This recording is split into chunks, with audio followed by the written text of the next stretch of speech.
Là, je pense que le plus difficile, c'était plutôt le fait d'être toujours au même endroit, toujours avec les mêmes personnes, et le fait de jamais être en extérieur. On était dans un dôme qui était petit, avec très peu d'isolation sonore, donc voilà, parfois des choses toutes simples peuvent devenir des sources de conflit.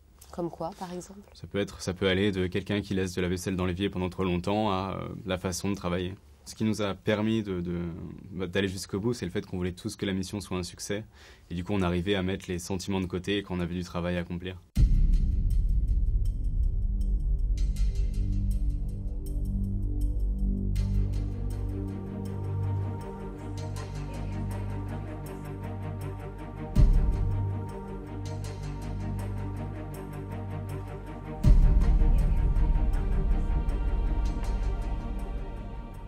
Alors moi j'utilisais des microbes verts qu'on appelle des cyanobactéries, et qu'on pourrait en fait sur Mars nourrir à partir des matériaux qu'on trouve là-bas, donc à partir du sol et à partir de l'atmosphère, et puis d'eau qu'on peut trouver sur Mars sous différentes formes. Et ensuite on les nourrit donc sur Mars, et une fois qu'on les a fait pousser, on peut les utiliser pour fournir des nutriments aux plantes, des nutriments à d'autres microbes, et comme ça créer un écosystème miniature qui produit en gros tout ce dont on a besoin, et qui est basé indirectement sur des ressources martiennes. Et comme ça, au lieu d'emmener des tonnes de nourriture, d'oxygène, etc., on pourrait emmener le minimum et, une fois sur Mars, produire à partir des ressources locales.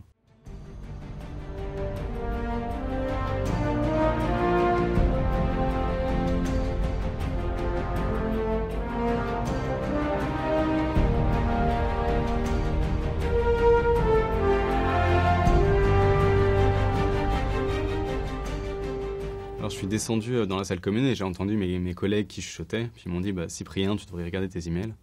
J'ai trouvé un message d'une amie qui me disait que Paris était attaqué et qu'il y avait un certain nombre de morts et de personnes prises en otage.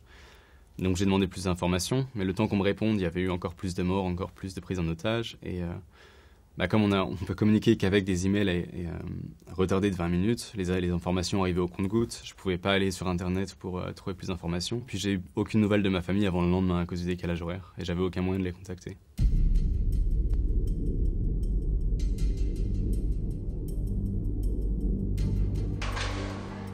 Vivre sur Mars, est-ce que c'est possible réellement?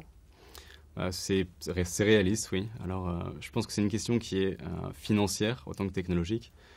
Et donc, je pense que si on donnait les ressources nécessaires aux scientifiques et ingénieurs, on pourrait y aller dans, en gros, une décennie. Maintenant, ça va dépendre énormément de qui se lèvera et dira « Ok, je m'y engage et je fournis l'argent nécessaire ».